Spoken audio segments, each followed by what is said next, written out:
Oi, eu sou a Amanda. Oi, eu sou a Roberta. E nós somos o Voar Esportes. Duas psicólogas, amigas, que compartilham o mesmo interesse pela psicologia do esporte e resolveram se aventurar nessa área repleta de possibilidades e desafios. Bem-vindos a mais um episódio do Pode Voar. Hoje a gente tá aqui com o Alisson e o Douglas para falar sobre a fisioterapia e essa preparação com os atletas. A gente queria começar primeiro pedindo para vocês se apresentarem e também contar a história de vocês dentro da fisioterapia, principalmente da fisioterapia do esporte. Bom, meu nome é Douglas, sou fisioterapeuta. Comecei na fisioterapia na Action como estagiário. A minha história, na verdade, se enrola muito com a Action Pass. Eu comecei como estagiário em 2017. Hoje faço a coordenação da equipe da Action, né? Trabalho também com a seleção brasileira de skate, com atletas do surf lá na Action. E é uma oportunidade muito, muito linda, né? De trabalhar com atletas do esporte e conseguir formar. Também faço parte coordeno a equipe de estágio da Action, então é muito gratificante nessa parte de trabalhar com estudantes do esporte. Então, a minha história com a Físio começa muito com o Alisson também, ele que me deu a minha primeira oportunidade quando eu bati na porta dele lá na fisioterapia, pedindo, poxa, eu queria trabalhar, eu conheço ele há muito tempo, conheci ele de moleque e ele me acolheu, então muito, muito que eu tenho e que eu consegui hoje é muito graças a ele e a Action também. Meu nome é Alisson Paz, eu sou fisioterapeuta, sou especialista em fisioterapia esportiva.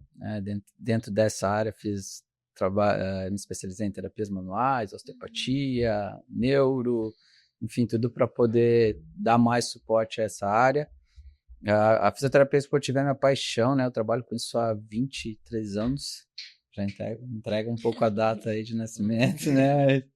E é o que eu gosto de fazer. Eu comecei, né, quando esses esportes, o surf, o skate, eles não tinham essa visibilidade como eles têm hoje, então foi bem difícil iniciar isso com atletas que não tinham, né, essa percepção da importância da atividade física, da prevenção, né, inserir isso dentro desse processo foi algo bem desafiador. Mas eu, né, tive a felicidade de conseguir desenvolver atletas como o Pedro Barros, desde os seus 8 anos de idade, uma Raíssa também, desde os 9, 10 anos.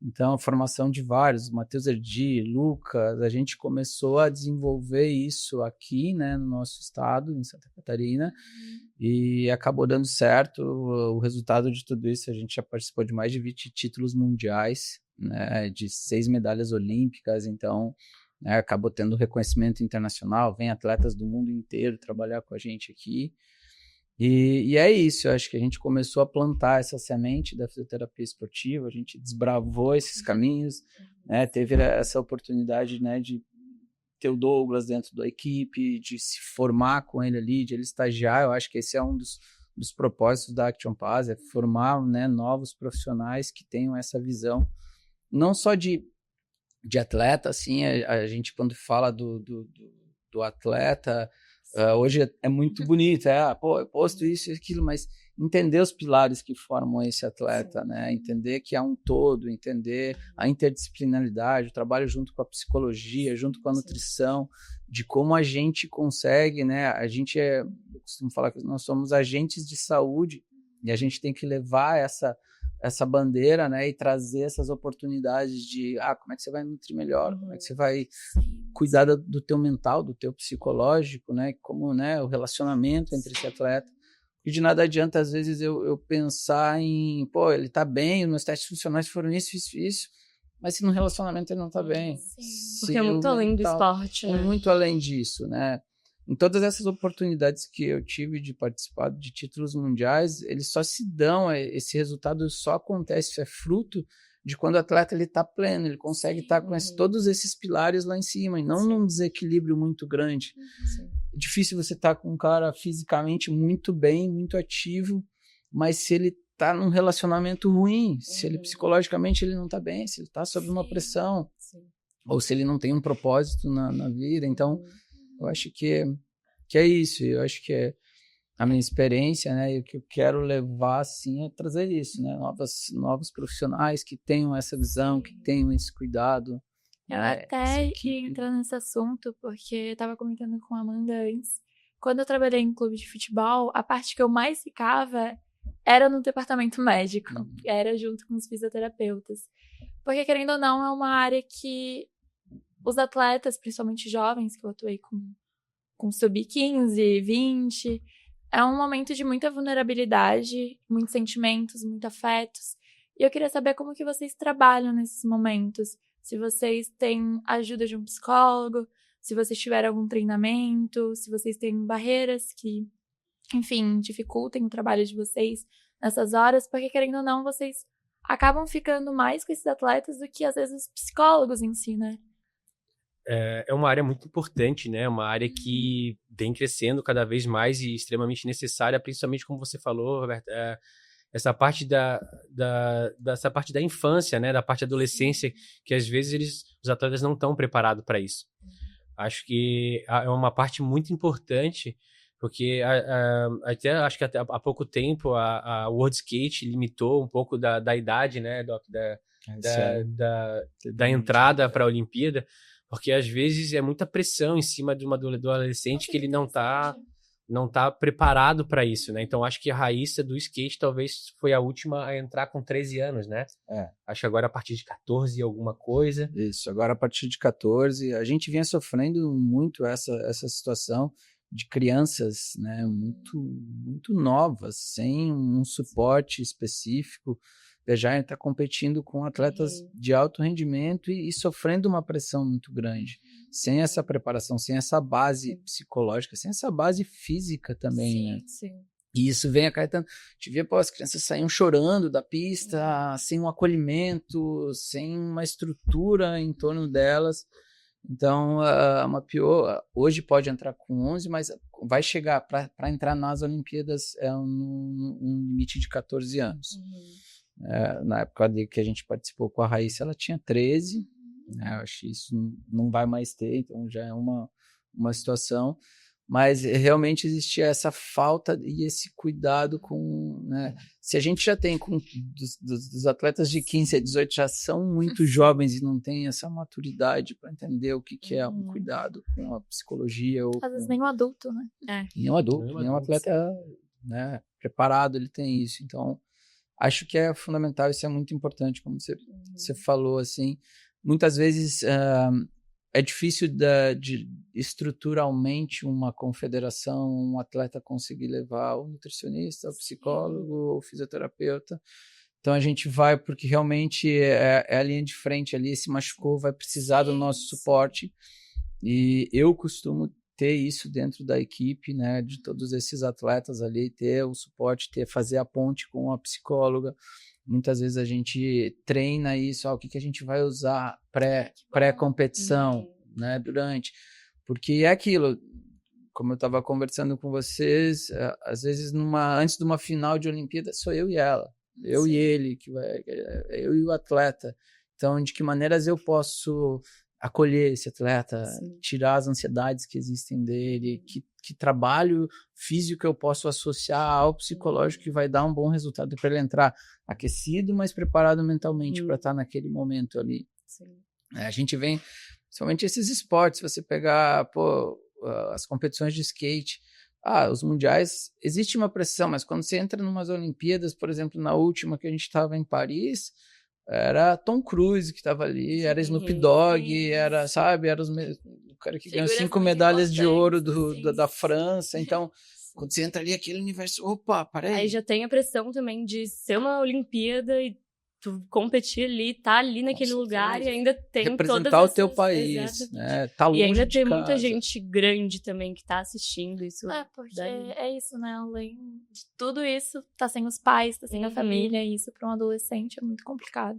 E o importante que eu sinto também, eu fui buscar esse conhecimento da parte da psicologia. A nossa profissão, a gente, como o Doc falou, a gente acaba ficando muito com os atletas e acaba, às vezes, não estando preparado para isso. Então, eu sinto que a gente tem um projeto lá na Action, que é a parte do projeto dos estagiários. Nós temos 3 estagiários, né, que são preparados para a área do esporte, ortopedia, e eles mesmos relatam para a gente que eles não são preparados para a parte da psicologia quando encontram barreiras de... o atleta tá com dor, tá com problema em casa, com a família. A gente passa muito tempo com eles. A maioria das vezes, por exemplo, numa lesão, vamos botar uma lesão de joelho, 9 meses de um LCA, eles acabam ficando todo dia, se for um atleta de alto rendimento que precisa se recuperar rápido, praticamente todo dia. Então a gente acaba escutando, conversando, criando um vínculo de amizade. Muito, eu brinco com os atletas que a gente acaba virando amigo mesmo, porque pô, é WhatsApp, conversa, pô, machuquei, o que eu faço? A dor, quando o atleta vem com dor, procurando ajuda, né? Então isso é muito importante, né? Escutar e explicar para ele o procedimento, passo a passo, o que ele vai passar, a tristeza, né? São os 3 passos, né? Quando você tá triste, depois você vai se recuperar, a ajuda da família.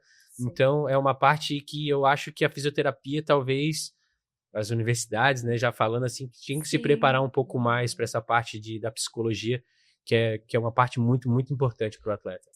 Eu acho que a gente tem que estar preparado para isso, porque não é fácil você chegar e avaliar um atleta e falar para ele, é a final do Mundial agora, mas você não vai conseguir competir porque teu tornozelo tá assim. Como que você tira? A gente não tira, a gente sugere, cara, é um risco muito grande. A decisão final sempre é do atleta, né?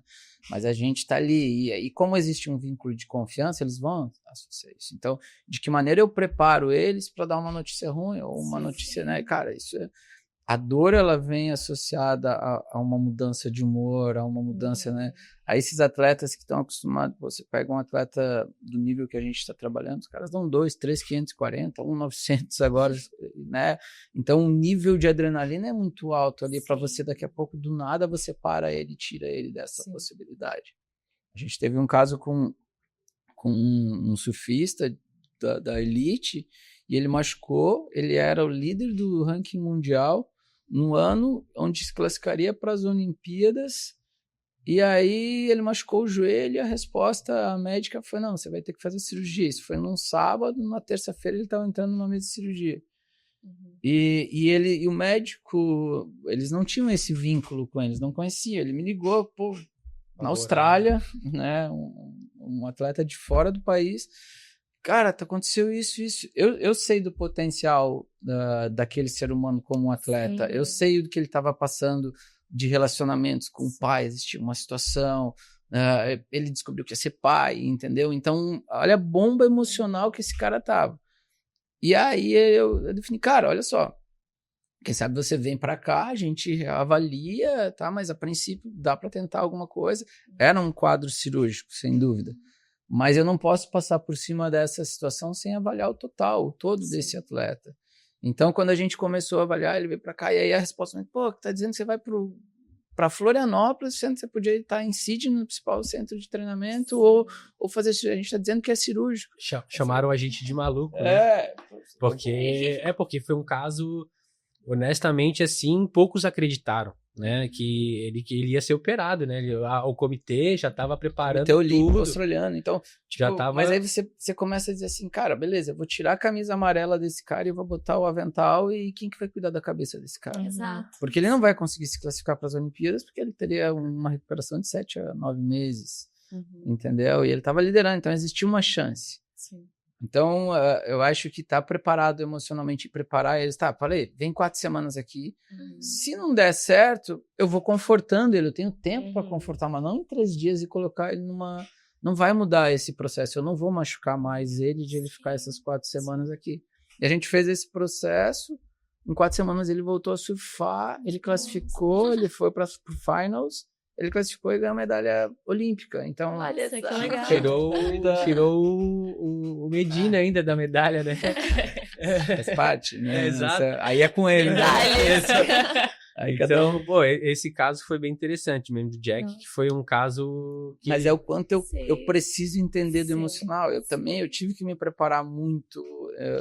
psicologicamente para aguentar essa pressão, Sim. Foi uma mas pressão em cima de vocês total, também. se der errado, deu mérito, deu certo, o mérito é dele. Deu errado, o erro é meu, entendeu? Isso é bem, isso no esporte é meio triste na nossa profissão, mas quando a gente acerta e, pô, deu certo, poucos vão lá e vão dar a moral, olha, obrigado, eu sei que você faz parte disso. A imprensa vai dizer, cara, o cara é demais, ele conseguiu se recuperar, pô. E aí, nesse processo, a gente trabalhava 3 horas de manhã e 3 horas à tarde. Então, foi um processo... E a equipe geral de multidisciplinar, como a gente falou, né? Ele, parte de nutricionista, psicólogo, a parte médica. Ele treinava praticamente o dia inteiro. Ele ficava praticamente o dia inteiro na Acton. Ele fazia de manhã físio, começo da tarde ele ia para a parte de treinamento físico, à tarde ele voltava para a parte da fisioterapia, à noite ia para a fisioterapia de novo. E esse é um caso só, né, Doc? Tem vários. A gente teve também a Indy, a skatista também, que acho que em 2020, um pouco antes, 6 meses antes de ir para a Olimpíada, ela quebrou o tornozelo, teve uma fratura. E eu lembro que ela sofreu também nessa parte psicológica, porque ela tava indo muito bem e tava voando mesmo, tava assim, era uma das... E ela, quebrou o tornozelo, botou pino. E foi um processo bem difícil, né? Mas ela foi, representou a galera do skate lá. Com certeza, eu acho que é isso. A gente ali, e principalmente nos esportes que a gente trabalha, a gente não sabe o que vai ser. Dropou, o risco é grande, entendeu? É meio imprevisível, né? Por mais que a gente previna isso e tenha, né, uma rotina de trabalhos que vão prevenir, melhorar a condição física, mas tudo pode acontecer. Então, se a gente está preparado mentalmente para o que vem ali, a minha resposta vai ser outra ao tratamento, entendeu? Sim. Então, eu acho que essa junção, essa interdisciplinaridade faz total diferença. Até porque o corpo é um só, né? Mente, corpo. Sim. E às vezes o corpo fala também, aparecem sintomas que são muitas vezes psicológicos. E até, principalmente nessa questão de lesão, assim, a gente sabe que o medo de se machucar de novo acaba travando bastante o atleta, né? E como que vocês, convivendo, assim, com eles e ajudando eles nisso, lidam com essa situação? A lesão eu acho que é a pior parte pro atleta, né? Quando ele acho que o atleta, ele não pensa na lesão. Principalmente no esporte que a gente lida muito, que é o skate, o surf, que é de esporte radical, que... Você não pode pensar nisso. Você tem que executar. Como o Doc falou ali, tem atleta de skate dando 900 numa pista de concreto. 900 são 3 giros e... Insano, assim. É muito... E eles não podem pensar nisso, assim. Então, a lesão pro atleta, eu acho que é a parte mais triste, é a parte mais difícil, né? Até porque... ele para de fazer o que ele gosta, que é o esporte, que é o trabalho dele, e tem muita coisa por trás, porque muitos dos atletas, eles ajudam a família, né? Então, quando você sai do esporte, você tá lesionado, infelizmente, também tem a parte do patrocinador, que bota a pressão para você ter que voltar, ou o patrocinador só tá junto com você que quando você tá bem, né? Quando você tá machucado e infelizmente não tá conseguindo performar, ele, infelizmente não consigo. Então, o grande medo dos atletas que eu vejo assim é se machucou, eles querem voltar o mais rápido possível. E às vezes isso não é bom, tem que ter tempo, a parte fisiológica, ela tem o seu próprio tempo de cicatrização. Então, acho que a lesão pro atleta é a parte mais complicada. Eu gosto, assim, não que eu goste de lesão, mas eu gosto de trazer sempre o lado positivo, né?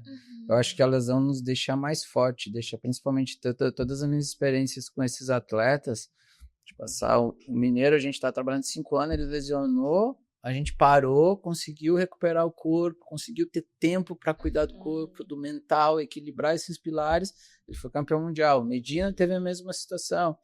O Jack foi uma situação parecida. Posso citar 30 nomes assim. O Luigi, tá mais forte, ele melhorou, ele tá muito melhor do que ele era antes da lesão. Por quê? Porque você começa a olhar e dar valor para situações que você de repente não dava, que era inconsciente. Você começa a treinar mais, porque você vai ter que ficar parado. Então, o que eu chamo? Tá, vamos agora olhar pra dentro e vamos ver o que a gente pode melhorar. Momento de autoconhecimento, né? Porque entra em contato com a dor, precisa reavaliar. Vamos ler um livro sobre uma evolução, né, da parte mental. Vamos melhorar a questão espiritual. Vamos buscar outras estratégias que vão fazer você um atleta realmente mais capacitado e mais preparado para o que vem. Então, é ruim a lesão, sem dúvida, mas eu costumo ver isso assim. E acho que um olhar que eu costumo ter, assim, em todos esses exemplos, tá, beleza, é uma lesão ligamentar, é ruim isso aqui, tá, essa é a parte ruim. Mas eu costumo olhar todas as boas. Pô, você é forte, mentalmente você é bom, a gente vai ter tempo para trabalhar isso, a gente vai melhorar essa situação, existe um processo de cicatrização e esse processo vai acontecer. Então, eu olho todos os pontos positivos que existem nesse atleta e potencializo isso. Eu não vou potencializar o ruim. E aí isso acaba fazendo a lesão também ficar algo mínimo. Pô, olha tudo isso que a gente tem. Sim, exato. Olha, Vou você focar chegou, conquistou. que é no problema só ali. O problema eu vou resolver. Porque eu tenho eu tenho outros pontos positivos que vão cobrir essa situação. Sim. A gente falou de performance, lesão, até fico me perguntando, porque muitas vezes a gente vê a fisioterapia, até a psicologia, como apagar incêndio, né? Ah, lesionou, vamos lá resolver e procurar os profissionais da área da saúde. Como que vocês vê o trabalho de vocês para a performance do atleta? Não só como reabilitação, não só como cuidado de uma lesão, mas todo esse preparo para chegar no campeonato, numa competição. Eu acho que a fisioesportiva, antes da lesão, acho que é a prevenção, né? Sim. A gente tenta ao máximo possível prevenir para não acontecer a lesão, para não chegar lá. Então, essa prevenção é muito importante para o atleta. O treinar, manter a cabeça sempre focado. Como o Doc falou, quando você tem uma lesão, você acaba ficando mais triste, mas é o momento também exatamente de poder buscar mais, de treinar mais, se dedicar mais. Saber que você errou ali, talvez, por uma manobra ou alguma coisa, mas você vai passar por isso. Então, a prevenção para um atleta é muito importante. O treinamento, a rotina é muito importante, né? A dedicação é uma parte que é extremamente importante para poder desenvolver a performance, né? E o treinamento, o atleta ele tem que estar presente no treinamento. A gente fala lá na clínica, pô, deixa o celular, deixa lá, vamos focar agora no treino. Você vai fazer isso, você vai fazer aquilo. Então, é uma parte que extrema importância antes de chegar na lesão.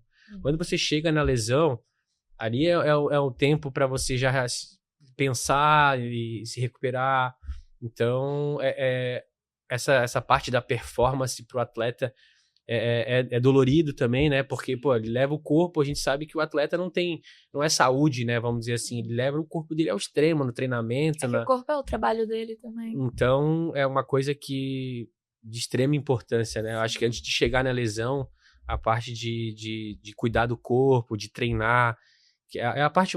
eu gosto muito do Ricardinho, né? Do vôlei, né? Ele fala que o atleta ele tem que estar pronto para tudo. Ele tem que estar, o corpo dele tem que estar, e ele tem que, antes de chegar, ele tem que chegar e fazer, sem pensar muito, tem que pegar e sempre estar muito focado. E essa é a parte do treinamento, que é a parte difícil também, né? Eu acho que complementando isso, né, eu acredito que a rotina, né, a rotina do atleta, ensinar eles isso, a gente vem com base de testes que a gente tem, é importante que ele entenda, ele não pode ser um robô, faz isso, não, existe um princípio, porque não uma regra, né, de fazer isso. A partir do momento que você entende o princípio que é esse, por que eu vou fazer isso? Aí eu estou em crescimento com esse atleta. Colocar ele é parte também, ele né? precisa participar, é o corpo dele, é ele que vai fazer a manobra, é ele que vai desempenhar. Então, quando a gente fala da parte preventiva, é muito sobre isso, é entrar sobre rotinas, é entender a importância do que a gente está fazendo, por que eu estou fazendo, como ele se conecta com o corpo dele, né, de que maneira esses outros pilares vão influenciar numa hora de uma decisão, numa propriocepção, né, numa tranquilidade, numa ação mais rápida do sistema nervoso central dele, né, se ele está estressado, se ele não está, se ele está tenso, se ele está com a cabeça em outro lugar. Então, eu acho que tudo isso é o preventivo. A gente tem hoje testes, né, cara, para fazer, a gente consegue comprovar. Eu gosto que eles participem desse processo, né, a parte da conexão com a parte psicológica, com o treinamento, é uma coisa só. Antigamente era muito isso. Não, o treinamento faz uma coisa. Não, cara, a gente está junto. A gente está junto, é o mesmo. O objetivo é com que ele performe na equipe, vida, né? Então, de que maneira a gente consegue ter essa conexão? Eu acho que é muito isso a prevenção da alta performance. E aí são níveis. Por exemplo, se eu tenho um atleta jovem, eu posso dizer para ele, olha só, preciso que você coma isso. Como? Se na geladeira o pai e a mãe dele comem outra coisa, ou vão dormir mais tarde, ele vai seguir o que ele tem em casa. Então, é um processo sistêmico. Eu preciso atuar dentro da casa deles, eu preciso trazer a equipe deles para dentro desse processo, eu preciso que a equipe, que os familiares deles acreditem no que a gente está fazendo. Então, né, isso eu acho que o processo preventivo de um atleta de alta performance, entendeu? Entender se ele tem esposa. Cara, olha só, ele machucou o cruzado, ele vai precisar de você, ele vai estar sensível, ele vai estar, né, você consegue dar esse suporte, o casal vai... Porque, imagina, o cara que estava super ativo, agora ele está num sofá parado e alguém vai ter que estar fazendo todas as situações para ele não vai mais estar performando como estava, então é um processo entre relacionamento ali também. Essa importância da rede de apoio também nos vínculos dos atletas, que não dá para deixar de lado. Sim. E vocês comentaram antes também que estão com vários atletas agora que estão se preparando, né? E queria saber também como que é a rotina de vocês, assim, com eles nessa preparação para esses campeonatos. Principalmente agora que vai ter de skate aqui em Floripa, não sei se vocês estão... A Action vai trabalhar no evento, né? O Doc, ele já trabalha há muito tempo com a seleção de skate, como ele falou.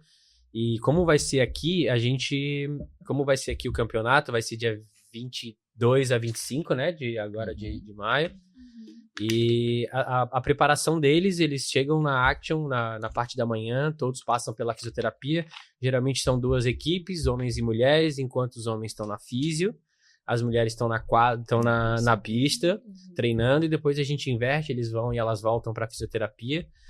É uma parte gratificante também, né? Porque a gente está lá com os atletas, acho que é a parte que a gente da área do esporte mais gosta, né? Sim. E é a parte da preparação talvez mais importante, que é a parte de recuperação, né? Da parte de recovery, que eles estão aqui para fazer essa parte de treinamento, né? Para poder treinar na pista e fazer a parte de recuperação também. Muitos não são daqui, vieram de São Paulo, de várias partes do Brasil. É óbvio que tem uma grande parte, Floripa tem descobrir atletas do skate, né? A gente tem o Rio Tavares ali, que é o point do skate, né? Muitos dos nossos atletas da Olimpíada, que foram para a Olimpíada, o Pedro, a Isa, a Indy, já foram. Então, é importante essa parte da fisioterapia para eles também aqui, né? Sim. E a gente tem um cronograma, assim, né? Um micro e um macrociclo com esses atletas. Então, agora a gente está... Esse é um evento a nível nacional, né? O STU. Então, é uma preparação. Então, eles vieram uma semana antes, estão ficando aqui. A gente faz uma semana de treinamento com a seleção, esses são atletas da seleção brasileira. Semana que vem começa o campeonato, o período de treino, finaliza o campeonato, a gente tem mais uma semana. E assim, é um esporte individual. Então eu tenho os objetivos específicos com cada um, isolados, mas enquanto eles são em grupo, a gente consegue, dentro da individualidade de cada um, fazer com que o grupo trabalhe junto aqui. Então a gente tem mais uma semana depois a gente vai para Roma, que é a primeira etapa do Mundial, né, pela World Skate, que é o que pontua para as Olimpíadas, né? Então, dentro desse macro, desse grupo, a gente consegue trabalhar, como o Douglas falou, no objetivo assim, mas cada um tem o seu treino específico, cada um tem o seu trabalho de recuperação específico, seu trabalho de controle motor específico, e a gente vai levando eles até a fase do campeonato do Mundial lá, que é o objetivo principal, né?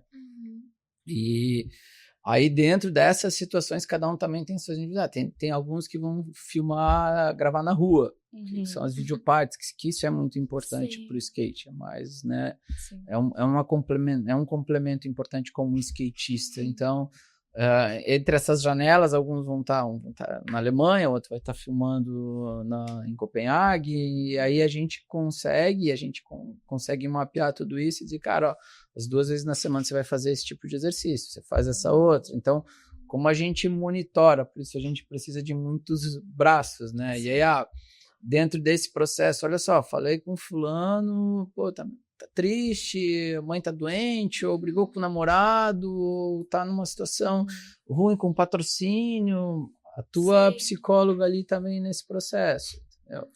Teve uma infecção alimentar, o médico já tem que entrar dentro. Então é uma rede, cada um no seu universo, cada um em um lugar do mundo. Hoje a gente, ali na Action, a gente tem 60 atletas. É bastante, cada um fazendo com um objetivo específico ali, né? Fora as assessorias, né, que a gente faz. A gente também presta assessoria para atletas, não só aqui no Brasil, mas a gente, por exemplo, eu atendo virtualmente atletas da França, né? A gente tem uma empresa a TB, que contrata para a Action para a gente prestar assessoria para atletas. Então a TB tem mais de 40 atletas de todas as modalidades, kart, futebol, golfe, snow, enfim, e como o Alisson falou, a gente precisa de braços, né? Então, fora os 60 que a gente tem lá na Action, a gente ainda tem mais uma galera fora que a gente presta assessoria também. Então é mais ou menos isso. O trabalho ele é contínuo o ano todo. Então a gente é uma perna agora, né, brasileira, depois a gente vai para o mundial. Mas aí dentro disso existe a individualidade, olhar um indivíduo como... E o que muitos falam pra gente, talvez o diferencial, né, que eu escuto muito, é entender o atleta e a equipe multidisciplinar. Porque a gente tem, pelo menos a gente na Action ali, os fisioterapeutas em geral, né, o paciente não é nosso, o atleta não é nosso. Então, muitos, quando a gente presta assessoria, ele já tem fisioterapeuta, ele já tem um nutricionista, ele já tem um psicólogo, e a gente tá ali para assessorar, para tentar dar o melhor para ele. Então, conversar com os profissionais que estão ao redor dele, que talvez conheça ele mais do que a gente, é super importante. Então, antes de dar qualquer notícia, qualquer coisa, a gente tem os grupos dos atletas que a gente conversa. Pô, ele tá sentindo isso, como o Doc falou, ele tá meio triste. Essa importância da equipe multiprofissional. Exatamente. Então, conversar com o psicólogo, com a nutricionista, com o treinador é muito importante, porque o treinador é quase o pai, a gente fala assim, é o que tá com ele todo dia, ou na água, ou na pista. O treinador conhece ele muito bem. Pô, chegou triste, o cara já sabe, então... Essa parte é muito importante, né? E é fundamental a gente entender com cada uma dessas peças, né, que formam a rede de apoio do atleta, a rede de confiança dele, do treinador, o que você espera dele? Porque eu preciso treinar ele para ele fazer o que você espera dele, o que ele espera também, né? Então, é importante essa conversa, né? É importante a gente ter um entendimento. Eu preciso que ele dê um aéreo mais alto, eu preciso que na remada ele seja... Eu preciso que... Entendeu? E aí, dentro disso, a gente vai modular um planejamento junto com o treinamento. A gente vai para esse lado aqui. Sim. Mas é muito bacana esse trabalho de vocês, de ter um olhar também humano, né? Não só como um trabalho que tem que ser feito, mas também ter esse cuidado, ter esses contatos. Realmente, uma coisa complementando a outra, né? Isso é muito legal. E é isso que nos dá confiança pra gente poder ter base e fazer com que eles acreditem nesse processo. Que é o mais importante. É o mais importante. Então, eles olhar eles e ter esse, né? Eu sempre, acima de tudo, é respeitar o que eles estão sentindo. Independente se vai ter o resultado ou não. O resultado, para mim, é sempre consequência de como tá, de qual o estado, né, de conexão desse atleta tá ali. Isso vai ser o resultado. Você vai estar pleno se vai estar tudo ok dentro do que você acredita e para onde você quer chegar. Dentro da possibilidade também de cada atleta. Exato. Potencial. E vocês que têm esse acompanhamento bem próximo, assim, com os atletas, né? Queria saber também o que eles pensam, qual a percepção deles sobre a psicologia do esporte também, nessa preparação mental, se a maioria faz um acompanhamento ou não. Muitos atletas profissionais, como a gente falou na Action ali, a gente tem a rotina de testes, né, de passagem por nutricionista, pela psicologia, principalmente quando tem uma lesão mais grave, que ele precisa sair. Mas falando um pouco também dos atletas amadores, né, muitos não conhecem a parte da psicologia esportiva, né? chegam tristes, muitos acabam se abrindo pra gente, falando um pouco sobre a família, por que brigou. Então, o atleta profissional, hoje ele tem um acompanhamento com a parte do desenvolvimento da saúde. Então, hoje o atleta profissional, que é profissional mesmo, que realmente, então ele tem a sua própria equipe, ele já sabe um pouco mais sobre a psicologia, o que está passando na mente dele. Mas saindo um pouco, como eu falei, a parte da psicologia para atletas amadores é um pouco mais difícil, vamos dizer assim. Até muitos não têm condição Eu ia falar a questão até de acessibilidade. a parte de acessibilidade, a parte financeira. Sim. Então, se torna um pouco mais difícil, né? Sim. E acho que a gente sofre, né, o mesmo preconceito e a mesma falta de entendimento, né? A fisioterapia, eu tô machucado, eu vou na fisioterapia. Não, mas eu tô louco, eu tô mal, eu vou na psicóloga. Não, eu não preciso disso. É um processo preventivo. Então, como a gente educa eles a isso, né? E aí vai da questão, acho que a questão financeira tem muito a ver com isso. Mas eu não consigo enxergar o meu psicológico, né? Não é palpável como uma lesão. A lesão eu senti, eu parei, eu vou lá. Sim. Meu psicológico pode estar fazendo com que a minha dor aconteça muito mais forte do que o meu problema mecânico, mas ele não consegue perceber. Então, vai de como nós, profissionais que estamos próximos a eles, a gente consegue fazer com que eles entendam o que é a psicologia. Né? O que é o processo, o que é uma terapia, né, em cima disso aí, e de qual a importância disso. Então, eu acho que a gente sofre, né, com essas duas situações. O que eu falei antes, é uma questão de apagar incêndio, assim. E tá muito psicologia distante é muito disso. comum. É muito oposto dessa situação. Eu não preciso me machucar, eu não preciso... Né, está numa crise. Está numa crise de pânico, tomar medicações fortíssimas se eu tenho um passo antes a dar ali, que é um processo preventivo. É a Principalmente no ambiente esportivo, que é cheio de coisas imprevisíveis, cenários de competição. Rivalidades, né? Esportes que... rivalidade, realmente. Exatamente, que esportes que a gente fala... O skate, para mim, quando eu conheci, foi um pouco diferente, porque o skate realmente é uma família. Sim, é uma coisa que a gente sempre o skate dos outros esportes que a gente atende, assim, o skate foi o que realmente me deu uma concepção diferente da parte do esporte. Porque, cara, eles realmente são amigos. Sim, isso é realmente muito legal. são uma família. E tem esporte que não é assim. Tem esporte, que é cada um para um lado, fonezinho no ouvido. A gente, literalmente... O surf tem muito isso, né? Olhando o mar, você tá além do mar, a onda que vai vir, cada um no seu canto. O skate é totalmente diferente. O skate é todo mundo junto, é uma família, um torcendo pelo outro, né? Eu acho que isso ajuda na parte da psicologia também, e deixar eles pra cima, um torcendo pelo outro, tu vai acertar. Quantas vezes, na última volta, a galera se abraça, vamos lá, tu vai conseguir. O Pedrinho Carvalho, na última agora, né, conseguiu o primeiro título dele. E, eu vi o Kalani abraçando ele lá. Vamos lá, cara, tu vai conseguir. Então, essa parte... Cenas bonitas também. Realmente é uma família e isso ajuda muito na parte do crescimento do atleta, da própria mente, né? Com certeza. Acho que fomentar isso, né? E o que eu bato para eles muito assim é... Cara, a competição é você com você mesmo. Se ele acertar ali, é mérito dele, tanto... e tá ótimo que ele conseguiu, e a gente consegue dessa maneira evoluir o esporte, eu acho que é isso que faz. Né? No primeiro ciclo ali era um grande desafio, né, trazer isso, e a gente tomou muita pancada, assim, eu sempre falava para eles, né, era no parque, principalmente ele era o Pedro, o Luizinho e o Pedro Quintas, cara, vamos começar a evoluir entre vocês, e virou uma competição interna saudável entre eles. Só que eles evoluíram da competição muito também, mas de uma maneira saudável. Exato, eles evoluíram muito. Então, um puxou o nível do outro e a gente foi para uma final com os três que podiam ganhar medalha. E foi um detalhe de não ganhar medalha. Então, e é legal que mesmo sendo uma competição assim, saudável entre eles, um também vai motivando o outro, né? Com certeza. Você ajudando. E agora, né, nesse nível assim, eu sempre costumo puxar isso. Agora, vem o Gui, né, uma nova... Já tá jovem, nova geração, tá com 900, isso é legal.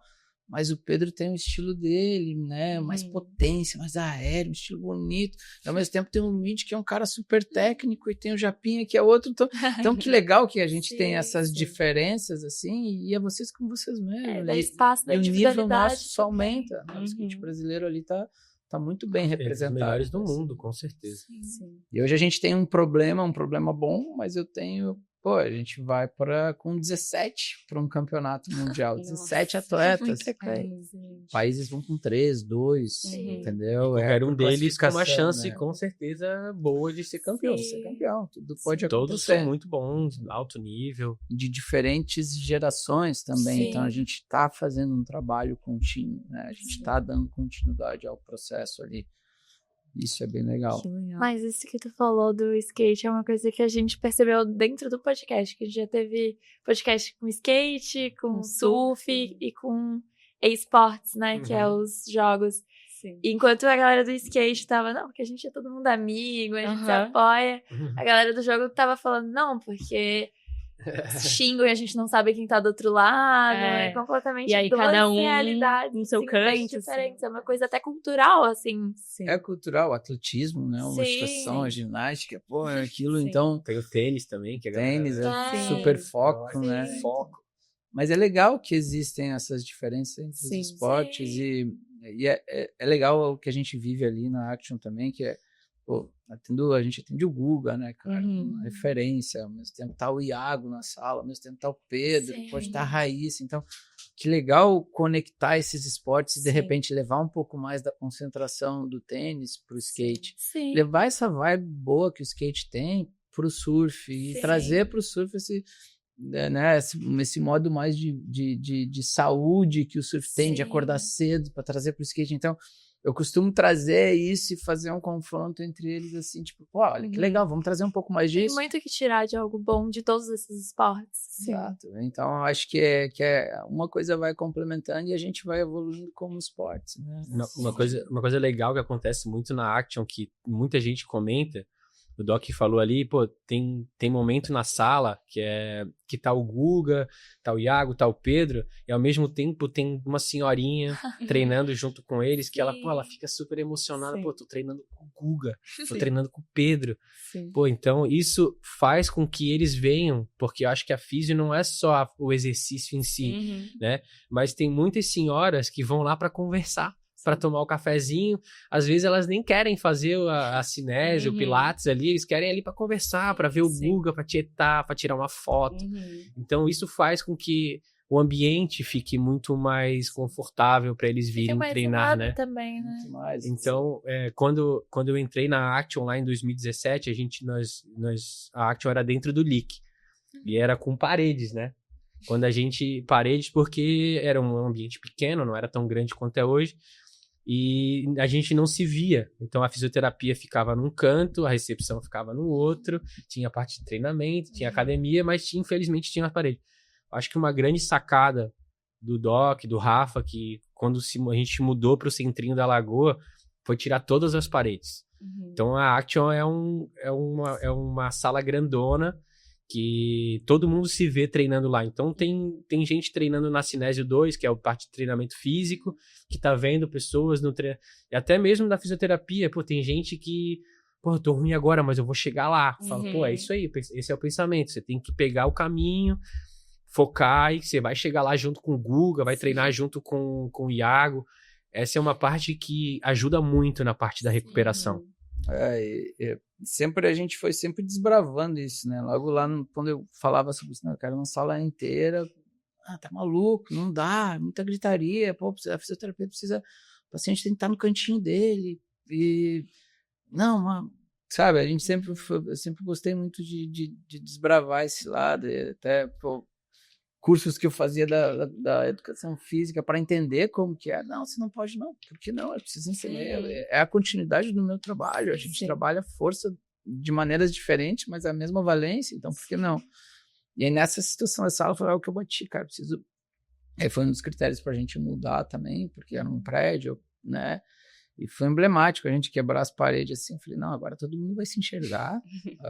A nutricionista vai entrar dentro da sala, a psicóloga vai estar aqui dentro e vai ver o que está acontecendo. Eu acho que as pessoas têm muito uma visão da área de saúde como medicina também, né? E não que a gente possa atender na rua, dentro de um estágio, no meio da competição. Que nem uma sala a gente fez com aberta. o projeto do tênis, a gente foi lá nas quadras, então tem essas A possibilidades. área da saúde, ela pode ficar fora de um consultóriozinho, assim. E aí, se você vai ver, psicologicamente também, depois que eu fui estudando mais, evoluindo isso nessa parte, eu tô lá, eu fiz uma cirurgia, aí você vai me botar num box fechado, num aparelho extremamente Geralmente depressivo. branca. Branco, pô, que isso?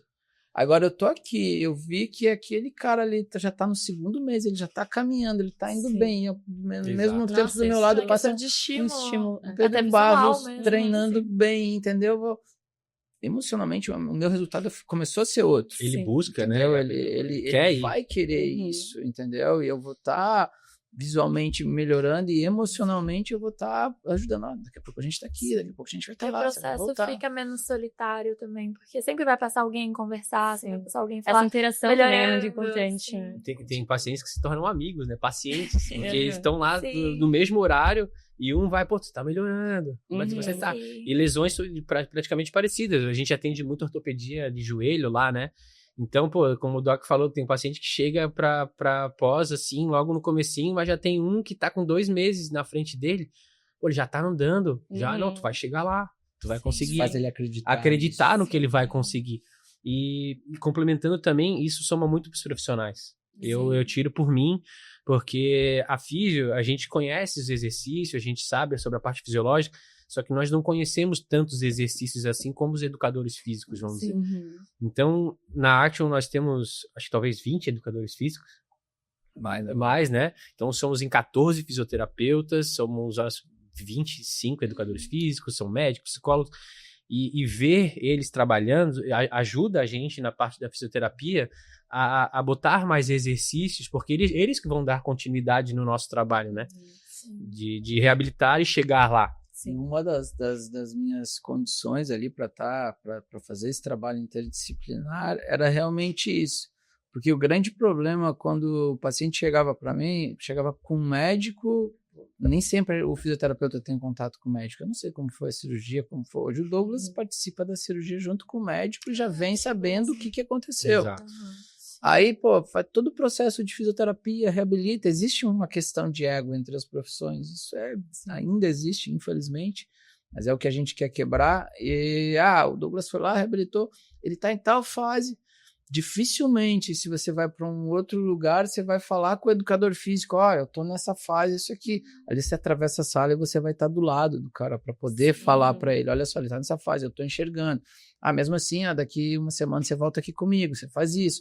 Douglas, voltou a sentir um tendão. Cara, eu encurto esse tempo. Isso é um benefício muito grande para o paciente, para o atleta. Dá segurança para o paciente, né? Ele vê que tá todo mundo em prol dele, né? É uma redução de tempo, de custo, é uma redução financeira. A diferença de um paciente quando você fala para ele que você vai participar da cirurgia é muito diferente do que você pega ele e conhece ele naquele momento da avaliação. Eu prezo muito por isso. Hoje eu assisto muita cirurgia de joelho, a gente tem parceiros, né, de médicos da Action que me recebem muito bem, é só eu ligar e falar com eles, não, pode vir. Então eu assisto muita cirurgia de joelho. Isso dá uma segurança muito grande para o paciente.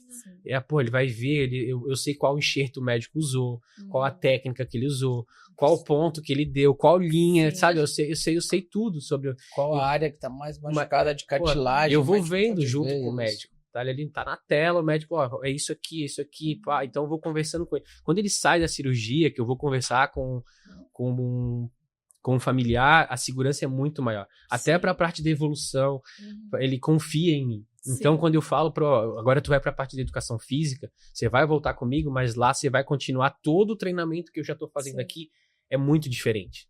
A confiança que ele tem, porque ele já tá vendo a galera treinar, ele já tá vendo todo mundo treinar, então é muito mais rápido a volta do que um paciente que, a gente conhece, a gente vai ganhar intimidade, então...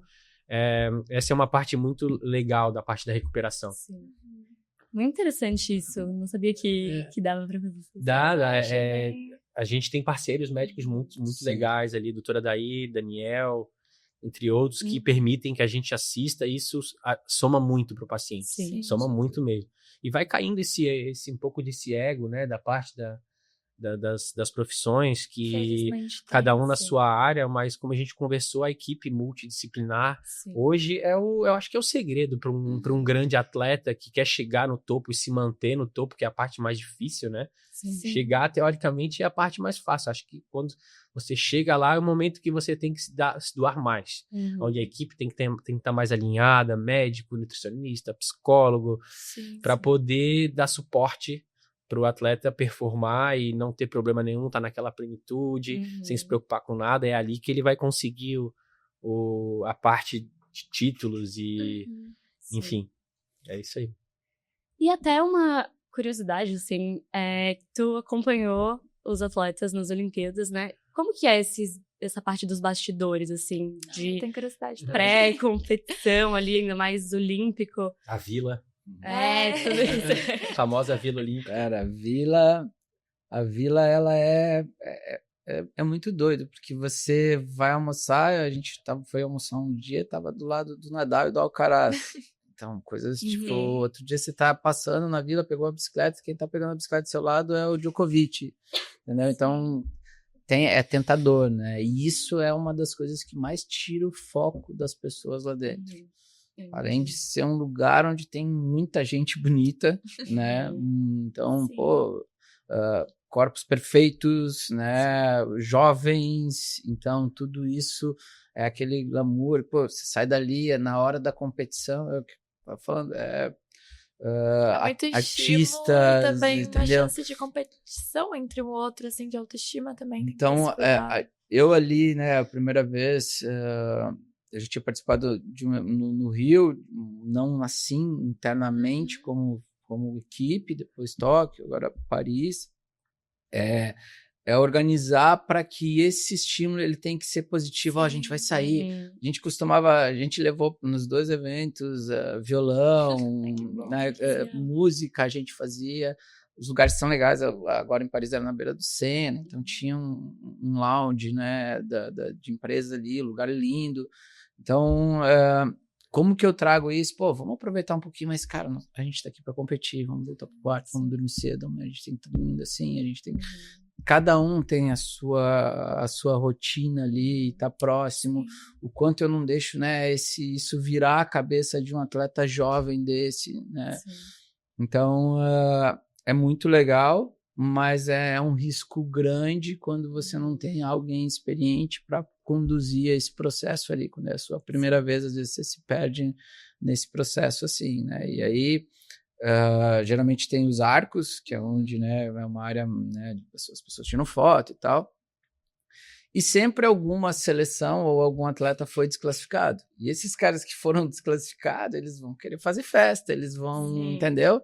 Então, se você cair ali dentro, é um risco muito grande, né? Porque tem seleções que não competem nada, tem atletas individuais que estão ali só por participar, que não vão ter chance de uma medalha. Então, esses caras, eles vão puxar para que, eu quero fazer festa, eu quero aproveitar, vamos para cá, vamos isso. Vamos conhecer, vamos fazer isso. Não pode entrar bebida, mas às vezes entra, então os caras começam a ter uma, né? Então, de que maneira eu consigo proteger eles? Cara, vamos aproveitar até aqui, agora a gente vem para cá, vamos olhar um vídeo disso aqui, vamos fazer essa situação. Né? Foi muito louco nessa última Olimpíada, que eu tava com o Pedro, assim, a gente tava... Ele tava, né, quando o atleta entra numa vila ali, começa a bater uma série de paranoias ali também, né? De situações emocionais e mentais, né? Que ele, cara, não sei isso, aquilo, eu tava com as dúvidas. Eu falei, cara, você tá aqui por um legado, você merece estar aqui. Você já fez pelo esporte. Pô, o cara que criou praticamente o parque junto com mais alguns atletas. Então, tá aqui por merecimento. Vamos entregar, vamos fazer isso. Deu exemplo do Djokovic e tal. Vamos assistir o jogo hoje. Pô, ele foi para um lado, acabou. A gente assistiu o jogo e, pô, foi emocionante o jogo da final dele com o Alcaraz. No outro dia, um dia depois, a gente ia competir. Sim. E, pô, a história do Djokovic nessas Olimpíadas, ele não foi na última. Era a única medalha que ele não tinha. Ganhado um menino jovem, pô, explodindo. Sim. Ele ganhou, e aí a gente, cara, e o Pedro ficou super emocionado. Puta, agora eu entendi meu propósito de estar aqui, cara. Eu também quero representar como esse cara tá fazendo e tal. E a gente pegou a bicicleta e foi dar uma volta. Eu falei, viu, pô, ele acalmou, sabe? Parece que foi o que precisava para ele estar naquele momento pleno. Ele acalmou a gente dando uma volta. Eu falei, então toma ali, olha quem tá chegando. Ele tava chegando o Djokovic no prédio do país dele, com a medalha. Cara, uma cena linda. Todos os outros atletas do país fizeram um círculo cantando uma música. E a gente chegou, Djoko, pô, uma brava. E aí ele não tava mais parando pra ninguém, ele parou e falou, galera do Brasil, porque o Guga conhece ele, eu ia já meio que dar uma pelada, eu sou filho do Guga. Aí eu nem precisei, ele falou, Brasil! Ele veio e deu um abraço na gente, a gente tem essa foto, pô, super marcante, o cara entrou, sabe, cantando, foi de arrepiar, assim. Sim, uma cena muito bonita. E foi algo que até hoje a gente lembra e falou, cara, meu propósito é aqui, eu vou seguir, eu tenho, sabe, então mudou, virou uma chave ali. Então, se você tem ferramentas para fazer isso com os atletas, mesma coisa com a Raíssa, o último foi bem difícil, ela é muito jovem, né? O primeiro ela entrou dançando, foi embora, a mãe dela estava na vila com a gente. Sim. Essa outra não, era eu e ela, praticamente, da equipe. Então, como que eu mantenho? Não sei se eu... Sabe? O atleta começa a se pôr em dúvida, porque começa a sentir medo. No primeiro a gente foi dançando, TikTok, brincando, ela foi... No segundo ela já era Raíssa Leal, campeã mundial, medalhista olímpica, cheia de patrocínio. Todo mundo dizendo, você vai ganhar, você vai fazer. Cara, super nervosa, super, né? Então, a psicóloga estava com a gente, mas fora da vila, porque eu só podia estar na vila, então... de que maneira eu trazia ela, vamos se encontrar ali sempre existe uma base de cada país para fazer encontro com a família, então quando é o momento, quando você tinha que estar mais triste, vamos lá, agora vamos voltar para cá, vamos focar porque o nosso foco é esse, vamos treinar. Então é um ambiente fantástico, mas ao mesmo tempo cheio de armadilhas também, né? Cheio de armadilhas. Vou abrir uma dúvida agora. Essa base, é legal essa parte, eu não tinha mais... Eu também, eu não tinha conhecimento. A fisioterapia também funciona nessa base? Tipo, fora da vila pode acontecer a fisioterapia? O Comitê Olímpico, ele monta a base. Uma das bases era num chateau, num castelo que tinha do lado ali da onde era a vila. Dentro dessa vila ali, comida brasileira. Então, eu sempre levava a Raíssa para comer ali, porque tinha comida brasileira. A importância disso, né, de criar um vínculo com o país, criar um conforto. Sabe? Então, tinha um sofazinho pra gente sentar, olhar alguma competição. Tinha uma área de físio que o Coco prepara para aquilo ali. Tem uma área de preparação mental, uma sala específica onde a gente levava para ela fazer esse trabalho de preparação mental. Dentro da vila lá também, no prédio, existe isso, mas não é todo mundo que consegue entrar. Entendeu? Então, a minha estratégia era muito essa, vamos comer um feijãozinho lá que ela gostava de comer. E a gente tava comendo lá, e tava o pessoal do vôlei, já trocava uma ideia, o pessoal da ginástica, a Daiane, então tinha esse vínculo, era uma área reservada, segura, tranquila, e mais próximo a gente quando tá num ciclo olímpico, a gente está há 4 anos viajando sobre uma pressão gigantesca que poucos veem. Todo mundo acha que legal, que lindo. Cara, a gente está sofrendo, né? Isso não é fácil, né? Esse processo. O legal é que você pode conversar com outros atletas também, de mais experientes, tipo galera do vôlei. O Bernardinho estava com a gente, sabe? Então. O outro técnico do vôlei, esqueci o nome. Fugiu. Mas assim, outros esportes, o cara que ganhou a medalha olímpica ia comer lá, então a gente já, né, da marcha, a gente conversou com ele, então, sabe, tinha essa troca. E aí você tem X tempo ali, 1 hora, para receber sua família se ela tá lá. Então, abre a isso. Né? No Japão não tinha isso, porque a gente estava numa pandemia. O Japão foi algo totalmente diferente. A gente estava numa pandemia, tinha navios em volta, era uma península do exército. Tipo, ninguém saía, e a gente não podia. E a gente era testado todo dia, de manhã, de tarde e à noite. Uma realidade completamente diferente. Cara, outro ambiente, entendeu? Então, Paris já foi uma coisa mais mas do Japão foi algo realmente... Se testasse positivo, uma vez a gente estava entrando no ônibus para ir pro parque, e uma menina testou positivo, uma menina da Holanda, e foi retirada do ônibus, você tá fora. E para mim, assim, era uma pressão, porque se eu testasse positivo, eu eliminava da competição todos os meus atletas, porque eu era o cara que tinha contato com todos, eu entrava no quarto de todo mundo. Sim. Então eu dormia todo dia, sabe? Era álcool, era... Pô, Sempre tenso, foi bem tenso. Foi outra realidade. Mas muito bom que, assim, agora tem essa vila, esse point pra eles poderem relaxar, criar vínculos, ser humanos, né? Socializar. Porque a gente pensa que o atleta também não pode ter esses momentos de lazer, muitas vezes. E aí ele pode, mas isso vai muito da estratégia, né? Eu quero sair, vou lá na Torre Eiffel, muita gente, vou... É saber manejar também. Vamos fazer isso? Tô precisando? Não tô, vou pra cá, entendeu? Tem as regras também, né, Doc? Eu lembro que há pouco tempo teve uma não lembro qual foi, mas teve uma menina que saiu sem uma permissão, foi encontrar um namorado. Então, acho que as regras dentro da vila também são muito importantes ser cumpridas, né? Sim, são necessárias, né? Senão vira uma bagunça, vira, exatamente.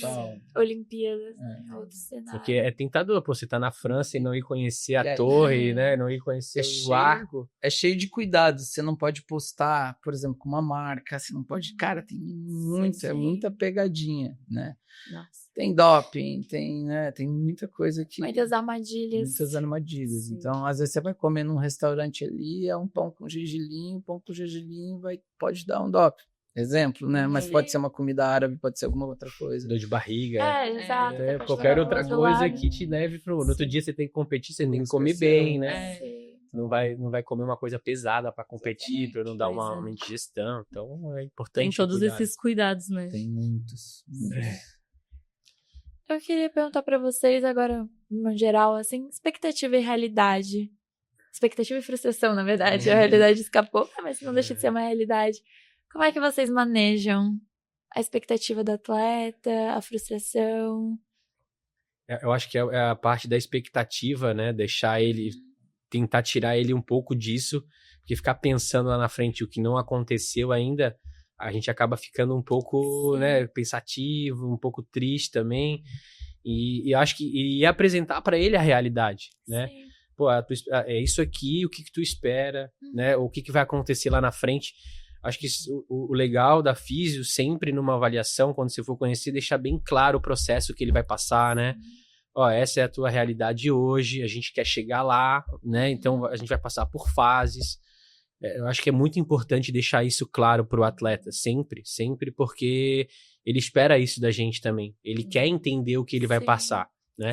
Isso é muito importante para ele entender o processo, né? Que confiar tanto na equipe ou no fisioterapeuta, para ele chegar lá naquele final onde ele deseja. E é difícil lidar com essa expectativa, né? O pensamento, como o Doc falou, pô, tem momento que ele duvida dele mesmo, né? Tipo, pô, ele tá lá, tá no auge, tá muito bem, só que ele duvida, né? Então é uma coisa que mexe muito com a cabeça do atleta. Eu acho que eu gosto sempre de ter objetivos bem concretos, assim, onde a gente vai chegar, o que você quer. Porque eu só consigo modular um plano se eu tiver o objetivo dele. Eu quero me classificar, eu quero ser campeão. Pô, para ser campeão a gente vai precisar disso. A expectativa tem que ser essa. Eu vou chegar lá, pô, a frustração, pô, não deu. O que a gente pode melhorar? Qual é o teu ponto de vista para isso? Mas olha quanto a gente evoluiu. Eu não posso só deixar ele cair lá embaixo. Dizer, cara, olha só, a gente evoluiu aqui. A gente chegou numa semi, a gente chegou numa final. Que manobra, o que os outros fizeram de repente, mas o que você pode evoluir com você mesmo nessa competição para a gente estar mais próximo lá. Como você se sente, né, próximo do teu objetivo? A gente está aqui, ó, vamos lá. Eu acho que traçar objetivo, isso para mim é fundamental, né? Se você vai aleatório, nem eu sei o que eu tenho que fazer para ajudar ele. Então, estratégia e conversa, estratégia, conversa, né, rever. Eu gosto muito de fazer isso com eles, tipo, acabou a competição, tá, e aí, qual que é o tua visão? Eu achei isso, tá, então o que a gente pode agora, vamos traçar para o próximo. Então, dentro desses microciclos, a gente vai traçando outros objetivos, vai chegando mais próximo do que ele espera, né? Eu acho legal também que tem alguns atletas do skate que já vêm com os objetivos escritos, né? Já vem num papelzinho, ó, o nosso objetivo, manobras, né? Estudar, ó, essa manobra que eu não sei. Até ver possíveis lesões ou isso não... A gente consegue preparar ele melhor para o que ele precisa fazer. Ele precisa mais de giro, precisa mais de giro de tronco, precisa mais de estabilidade, precisa mais disso, entendeu? eu consigo trabalhar em cima disso. E até para eu poder estimular ele aonde ele quer chegar. Sim. Precisa desse apoio. A gente que vai estar ali com ele, até para falar com o restante da equipe, cara, ele precisa estar assim, assim. Entende? E até para, por exemplo, a expectativa dele é muito maior do que a capacidade que ele tem. Como eu preparo ele, dizendo que, cara, pode ser que a gente não vai chegar ali, mas ó, é assim, como que a psicóloga me ajuda nesse processo de, cara, vamos preparar esse mental ali, porque vai ter uma queda. Para não ser mas não posso também fazer ele acreditar que ele vai sair do zero a ser um campeão mundial. Ele pode chegar lá. É um processo. Exato. Não dá pra pular etapas também. Com certeza. Então, acho que dá pra gente Sim, eu só ia então deixar por último, se vocês não têm um recado para as pessoas que estão começando a fazer terapia esportivas, estudantes, alguma dica, conselho? Bom, a físio esportiva é muito gratificante, né? Como eu falei lá no começo, para mim, quando eu entrei na físio, eu meio que já sabia e já tinha meus mentores, né? E eu sempre gostei muito de esporte, mas o que eu falo para os meus estagiários lá para eles estudarem, que não é fácil o mercado, né? Não, apesar de ser muito amplo e hoje está crescendo muito, estudar bastante, se dedicar, que é uma área difícil de lidar, tanto como a gente vem conversando, e a físio esportiva ela vai te levar em várias situações, então você tem que estar sempre preparado, né? E os meus estagiários lá eu pego bastante no pé, porque pegaram no meu pé para eu chegar onde eu cheguei. Então eu tive bons professores, né? Doc, Ricardo Schroeder, tive Breno, tive fisioterapeutas que me cobraram para eu conseguir estudar e chegar onde eu cheguei. Então, essa visão da fisioterapia esportiva, que lidar com atletas é fácil. Não, não é fácil, é difícil. Não é, e é muito gratificante também. Sim. Eu acho que para os atletas que vão procurar terapia, né, um psicólogo, um processo desse, acho que isso é fundamental.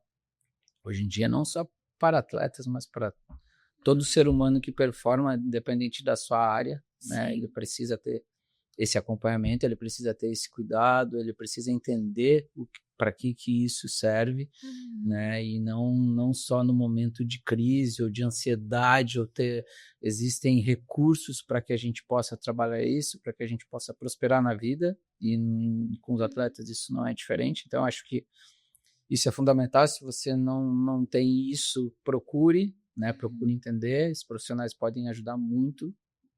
E ao fisioterapeuta esportivo, cara, eu acho que principalmente assim tem que amar muito o que vai fazer. Sim.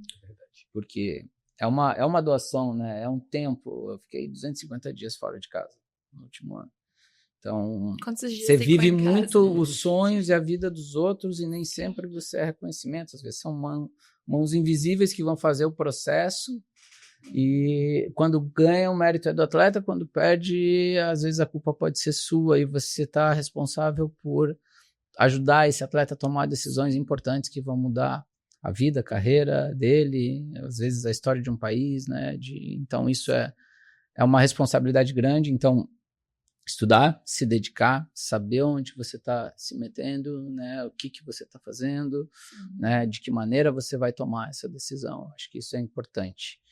E realmente é isso, amar muito o que está fazendo, porque vai dedicar tempo, vai dedicar o tempo emocional, né? Se preparem psicologicamente, porque não é um desafio tão fácil assim, se você está lá trabalhando com alto rendimento. Legal.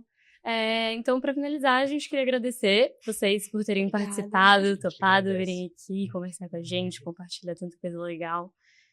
E sigam a gente nas redes sociais e esperem até o próximo episódio. Tchau!